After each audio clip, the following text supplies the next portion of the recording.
The story begins in the bright coastal town of Messina, where news has arrived that a company of soldiers is returning home victorious from war.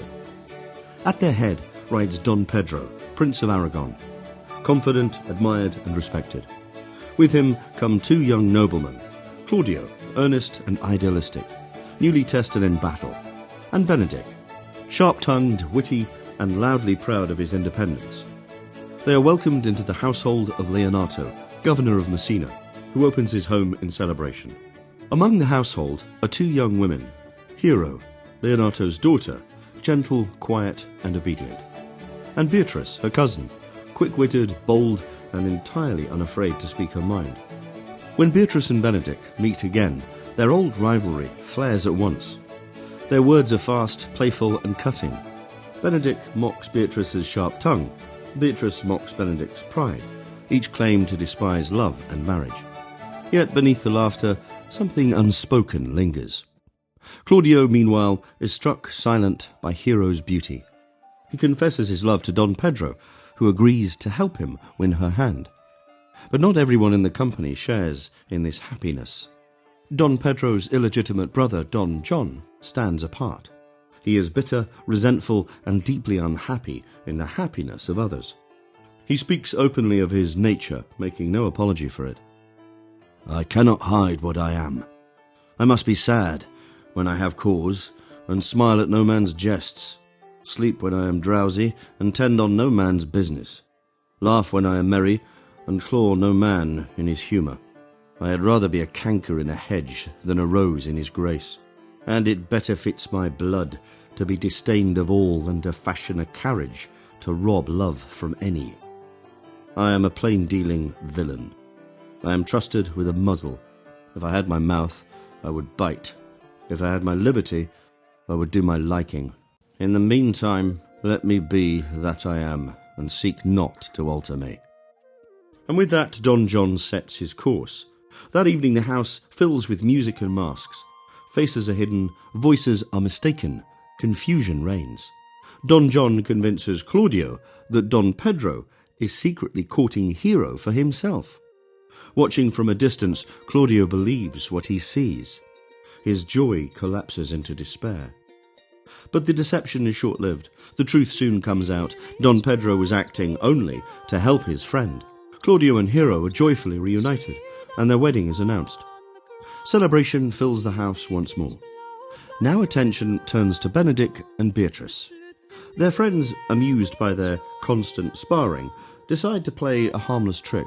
Don Pedro, Claudio and Leonato arrange for Benedick to overhear them speaking of Beatrice's supposed love for him, how deeply she cares, how she hides her feelings for fear of rejection. Benedick listens from hiding.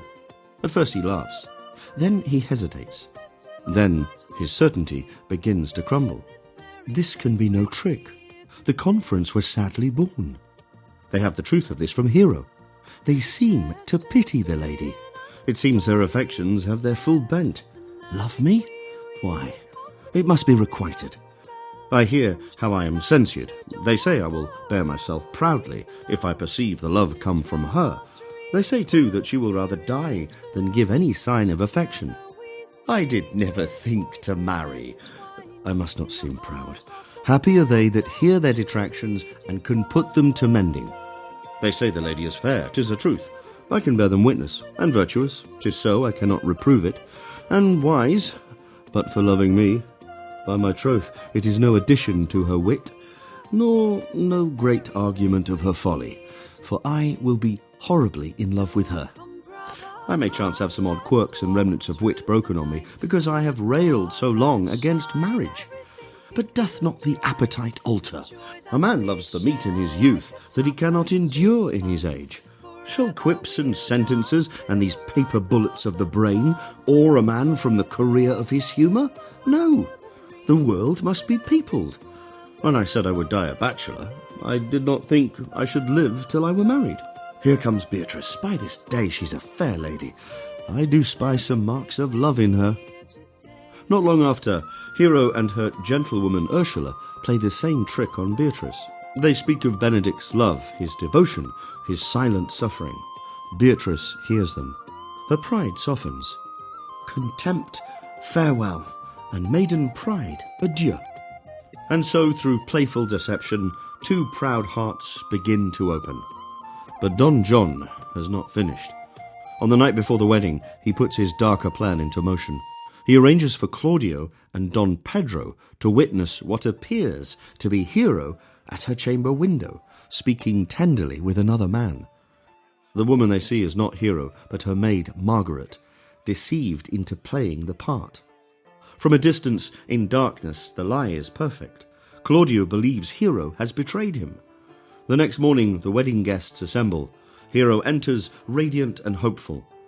But before the ceremony can continue, Claudio steps forward. He denounces her. He shames her before all. There, Leonato, take her back again. Hero is stunned. Her father is crushed. The guests stand in silence. Is my lord well, that he doth speak so wide? Hero collapses. And when the room clears, Beatrice's grief turns to fury. She turns on Benedick, her voice burning with anger and heartbreak.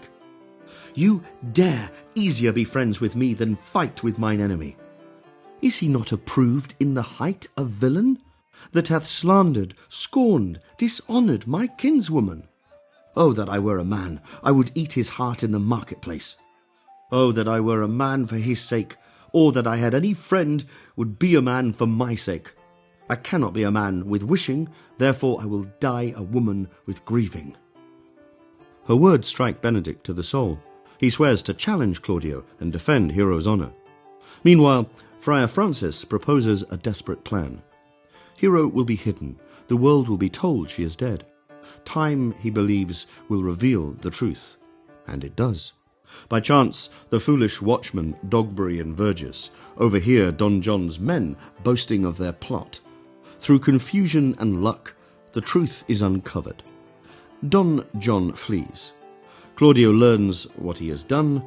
Crushed by guilt, he begs Leonato's forgiveness. Leonato agrees on one condition. Claudio must mourn Hero publicly and agree to marry a woman he has never seen. That night, Claudio stands at Hero's tomb, done to death by slanderous tongues. The next day, a final wedding is held. A veiled bride enters. Claudio lifts the veil. It is Hero, alive. Joy floods the room. Forgiveness follows. And at last, Benedick and Beatrice are exposed as lovers. Their letters are discovered. They protest, but finally admit the truth. I do love nothing in the world so well as you, says Benedick. I love you with so much of my heart that none is left to protest, replies Beatrice. Music fills the air, Don John is captured, and the play ends as it began, with laughter, love, and reconciliation. A story of pride undone, truth revealed, and love victorious.